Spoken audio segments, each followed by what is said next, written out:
আসসালামু আলাইকুম। ব্যারিস্টার আসাদুজ্জামান ফুয়াদ, বিশেষ করে আপনাকে এই সালামটি দিলাম। আপনার যে হৃদয়স্পর্শী বক্তব্য আপনি সবসময় দিয়ে থাকেন এবং তা দেশ গড়ার জন্য এতটা ভূমিকা রাখে, যা বলাই বাহুল্য। আপনার কথাগুলো খুবই সুন্দর। আপনি নিজেও বলেন আপনার কিছুই দেবার নাই, আছে শুধু এই কথা। এই কথার ঝুড়ি আপনি মানুষকে উপহার দেন এবং মানুষের জন্য কিছু করার জন্যই আজ নির্বাচনে দাঁড়িয়েছেন।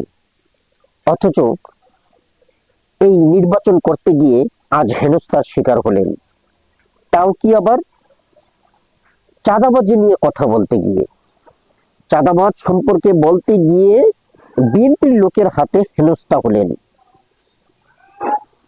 আসাদুজ্জামান ফুয়াদ সাহেব, আপনাকে আবারও বলছি, এতে আপনি মনোকষ্ট নিবেন না, বরঞ্চ দ্বিগুণ উৎসাহে পথ চলুন। কারণ আপনি তো টেম্পো স্ট্যান্ড থেকে উঠে আসেননি, যার ফলে টেম্পো স্ট্যান্ডের ব্যবহার আর আপনার ডিগ্রি, আপনার ভদ্রতার ব্যবহার এক হবে না। তাই ওদের উপরে মন খারাপ করে আপনি আপনার পথ চলা থামিয়ে দেবেন না। আপনি যেভাবে আছেন চলতে থাকেন, মানুষের দোয়া আছে আপনার সাথে এবং মানুষ দেখতেছে আসলে ঘটনাটা কি হয়েছে।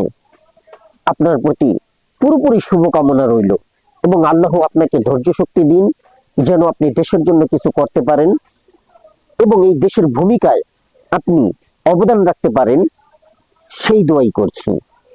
ধন্যবাদ। আসসালামু আলাইকুম।